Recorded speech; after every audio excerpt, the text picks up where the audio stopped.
Hey guys, this is Vernier for cardrunners.com, bringing you part 4 of crushing the micros. In the last couple of videos, we looked into some theory, and today we're actually going to look at a 5 no limit league finder submitted by a cardrunners member.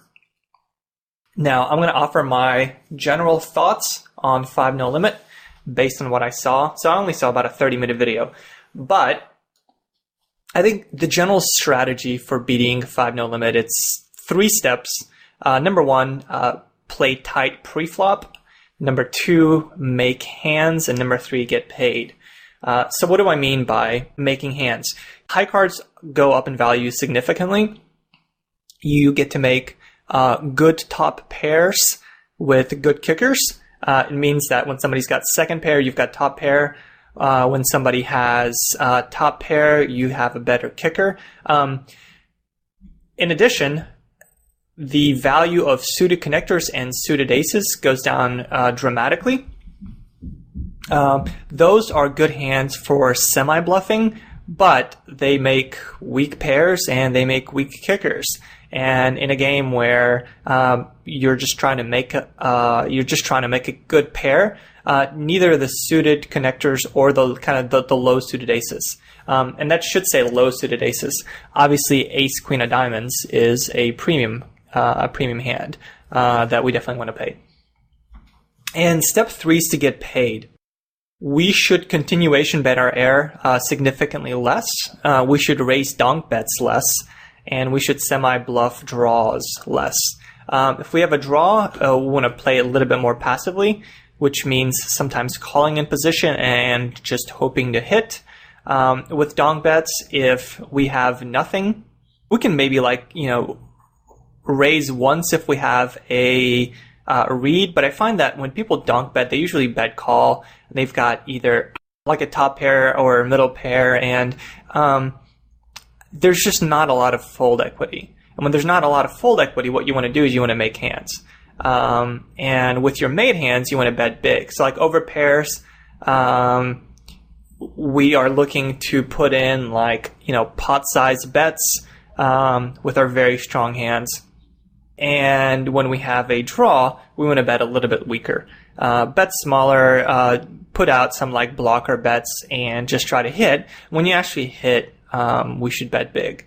So there are spots, this is definitely a limit where I think overbets are going to be very successful when you've got made hands. And little continuation bets with air are going to be much less successful, which means that initiative becomes much less important.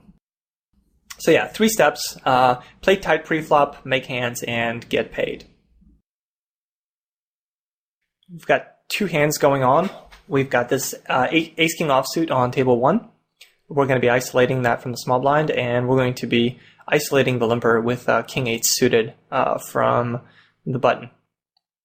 We face a 3-bet from this kind of a short-stacked player. It looks like he began the hand with 60 big blinds. It's 30 more to play, and we'll have position, but ace-king suited is a pretty bad hand to continue with here. Lots of reverse implied odds. It's just not going to hit the flop hard enough, so we are going to make a fold and move on to the next hand. So I skipped a little bit, and we pick up king-jack offsuit in the small blind. We get this 10-2 flop.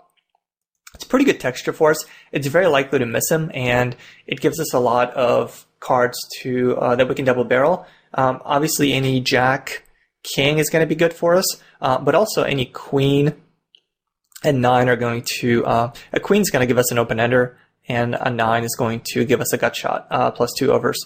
So both of those are going to be good cards to double barrel. So the combination of having good cards to double barrel plus the likelihood of this missing this player means that we should be continuation betting. When we check, I don't like check calling. If he has a hand with very little equity against us, a hand like 8-6, he might pick up a pair on the turn, and then we start playing the hand passively. So I much rather prefer a more straightforward approach of betting the flop, and then we would continue on this turn. Now we're in this weird situation where we end up having to bet the river to take down the hand, and yeah, I mean, just we don't really know where we are in the hand. King Queen offsuit on the button. We don't have too many reads on the two players that opened, but based on the kind of preset, looks like it's 2.5x open size, it makes me think that the player who opened is, has some general idea about, basic poker strategy. So King Queen offsuit, it's not a great spot to call. We've got this kind of a weaker player in the small blind, so that might be merit, but it's a pretty good spot to squeeze. We have all kinds of blockers. The player who flatted in the cutoff is never going to be very strong here.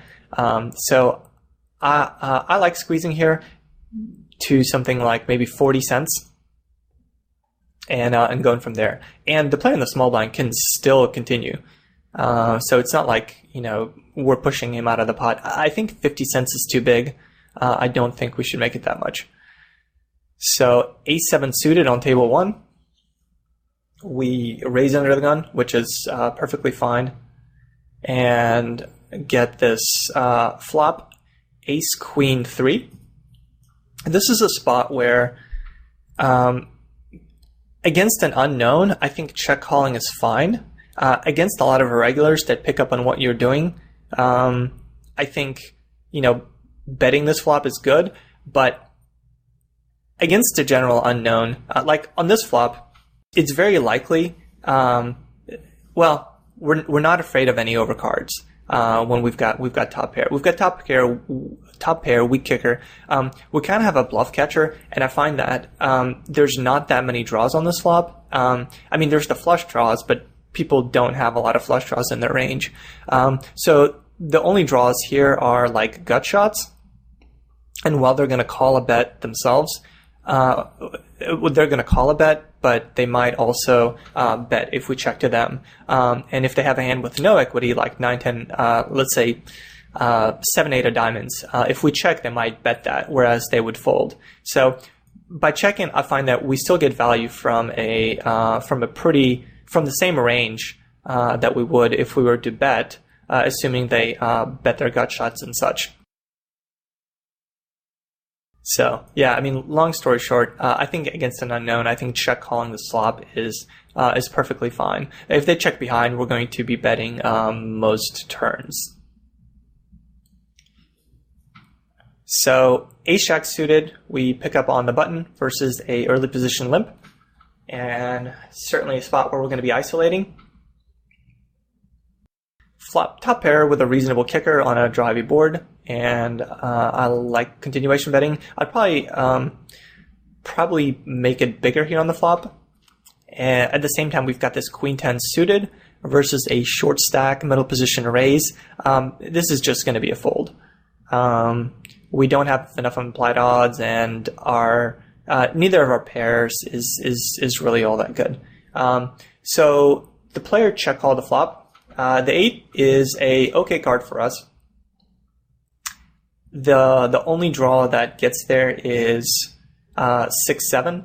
If he had a hand like 9-8, then it improved him. But for the most part, he's going to have a lot of hands like ace-4, ace-3, ace-2, ace-5, pocket sixes that obviously flush draws, maybe even overcards like king-jack, ace-10, whatever, like ace-10 with the ace of clubs. So this is a spot where we should continue firing. I would bet something like 60 or 65 cents. 55 I think is fine. Obviously, when the 10 comes, there's just no more value. Until we know what he's check calling the flop with, this is just a spot where I'll go ahead and take a showdown. And he shows up with pocket queens. So it looks like he slow played his big pair, but I think we still played the hand fine. Pocket jacks in the small blind versus a middle position open. I think 3-betting this versus a non-known is okay.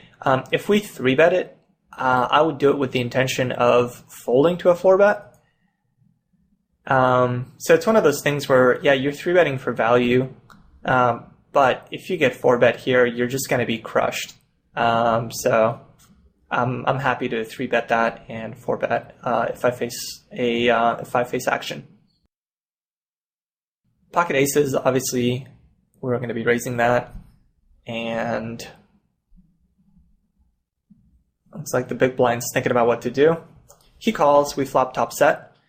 It's a board that we have absolutely crushed. There's really not that many draws on it. It's a fairly dry board.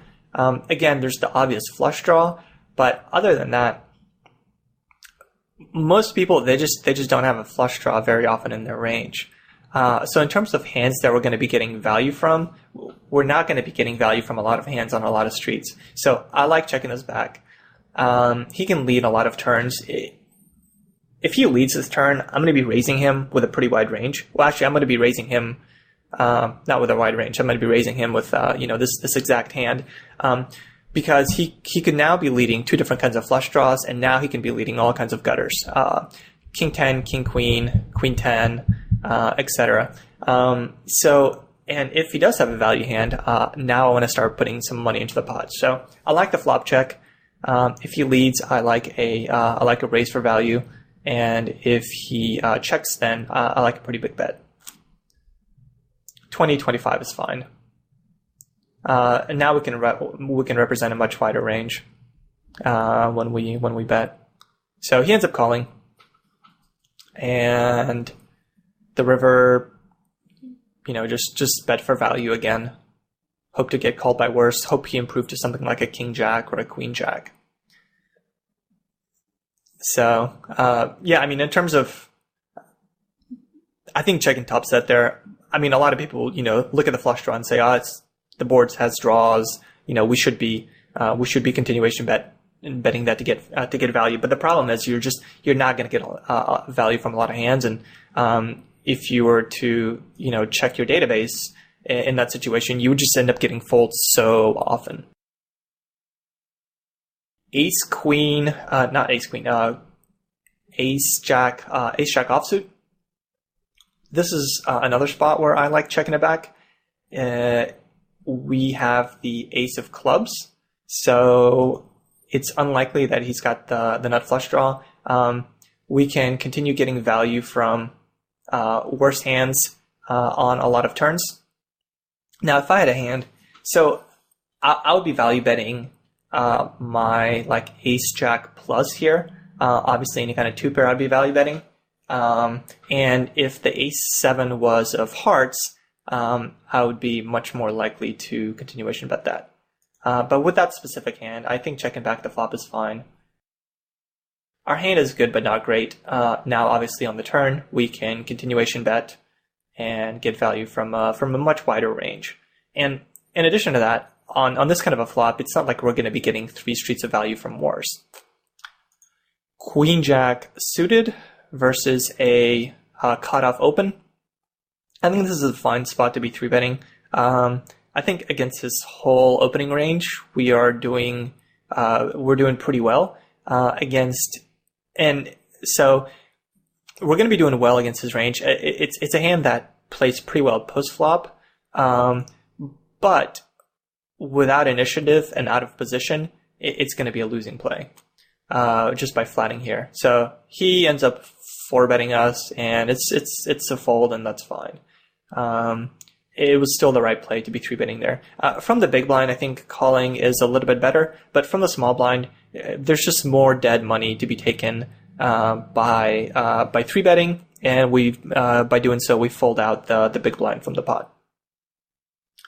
On table 2, we've got this double gut shot on the turn, and we should just lead it and try to take it down. One thing that I notice is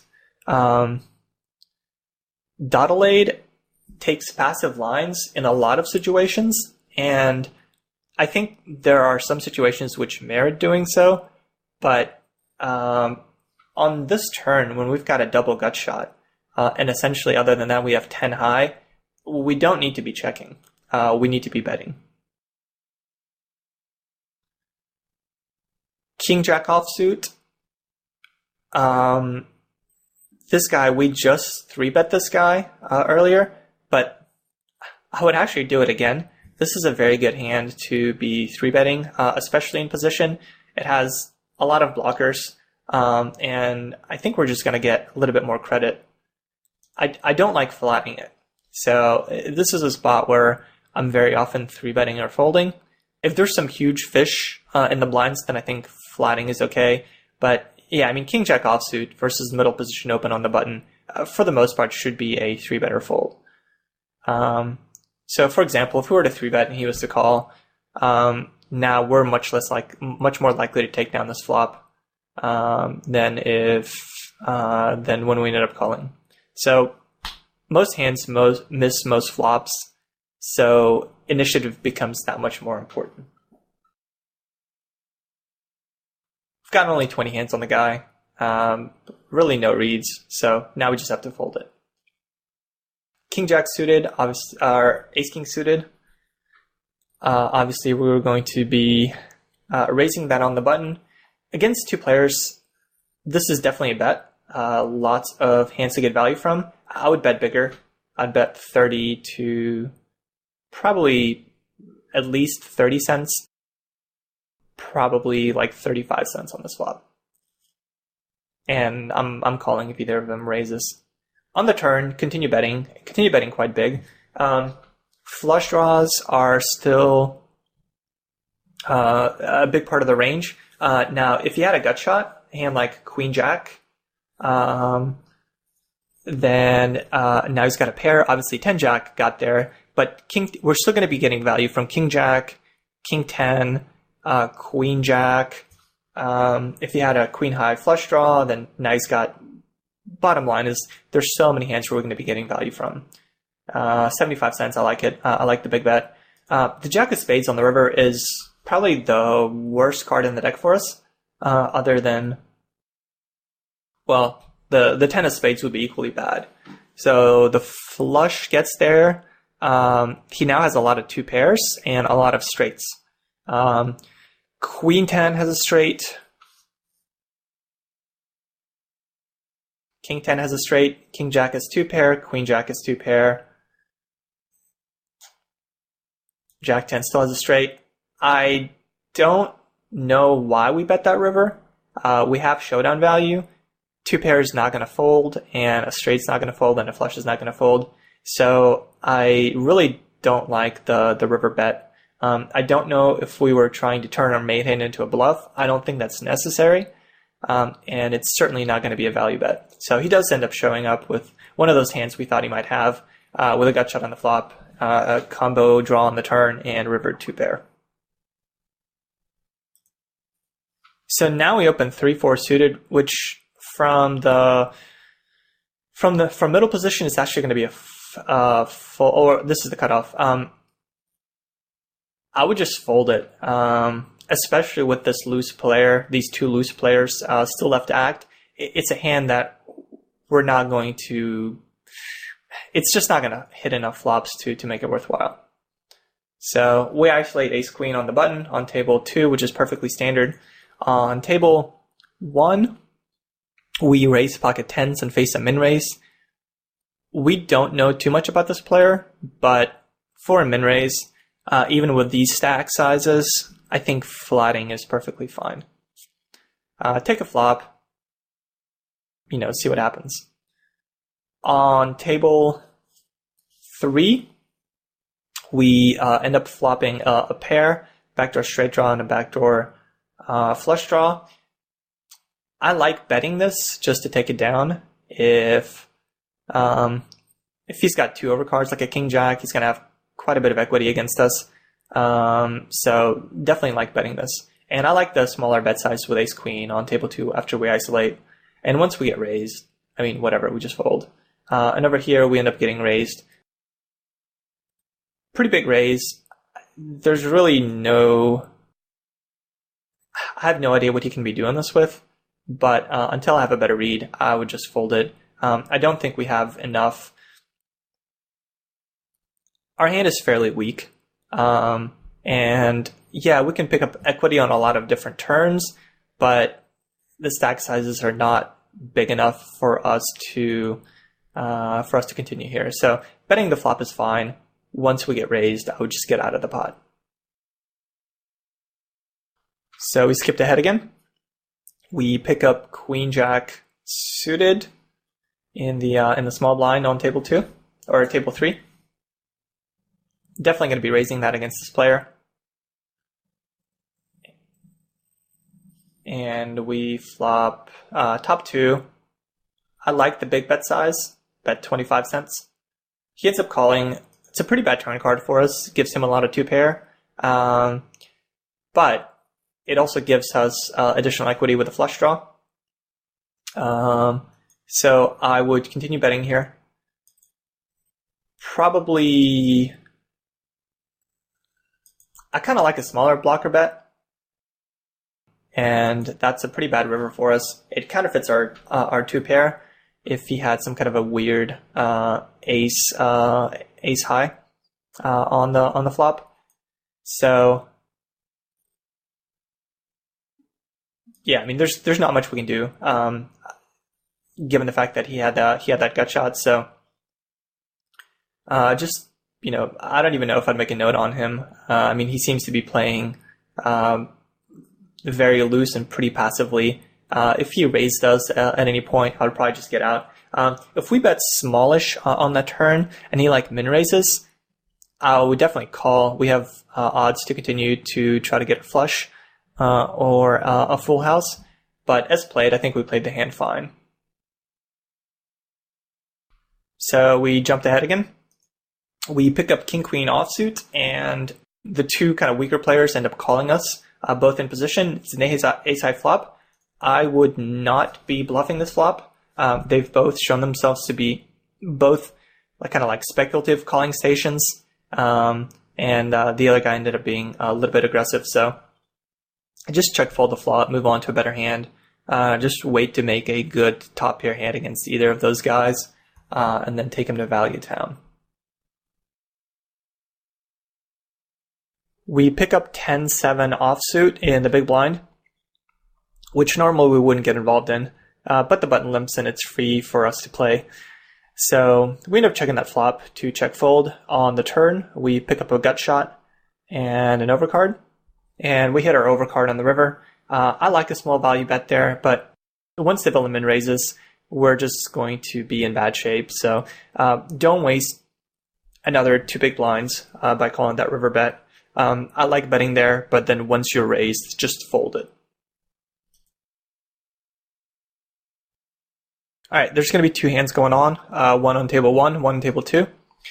Queen 10 suited, it's a reasonable open from middle position, and King 10 suited versus a early position raised from a fairly short, very loose player and an overcall. I would just fold it. Kind of like we talked earlier. I guess the hand did make the video, but these kind of suited kings, they're just not going to play well post flop. We continuation bet on table 2, and I think it's a good spot to continuation bet. We've got the backdoor clubs, we've got the overcard, we've got backdoor straight draw as well. So lots of different cards that we can barrel. Once the jack comes, it's not a very good card for us in terms of barreling. I would probably just give up on the jack. There's a lot of jacks in his range, and if he has a pocket pair, he's not likely to fold. It looks like he had the jack. So on a very dry flop like that, when it's like a high card and 2 very low cards, and the high card pairs, yeah, I mean, just fold equities is minimal. So unless you actually have a hand or pick up some decent equity, I would not be bluffing there. So we pick up this 3-2 suited from the cutoff. I noticed this is the second kind of small suited connector that Dodolade has opened from the cutoff. I would advise against it. I would not open any looser than 7-6 suited. You're just not going to make very good hands with these with these kind of cards. And from what I'm seeing, 5 no limit really is all about making a good pair with a good kicker or an over pair or a strong 2 pair. And you're just not going to be getting that with the hands with like small suited connectors. So I would start dumping them and yeah, just look to get much more value post flop from our stronger hands. So we pick up ace-2 suited in the cutoff versus a middle position limp. Now, I actually don't mind over limping this. If I isolate, I might just make it something like, 3 big blinds. I don't think there's any reason to make it 4 big blinds here. You're going to get a bunch of callers, and more often than not, you're not going to have that good of a hand post flop. Very low suited aces are not nearly as good as I think a lot of people think, especially when you are likely to play a multi-way pot and have to try to go to showdown.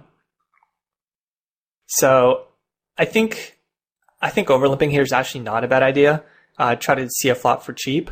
If you do isolate, make it something like 3 big blinds, so 15 cents. Looks like there's a hand that's going on table 3. We isolate from the button with Jack 9. I'm just going to assume we isolated from the button.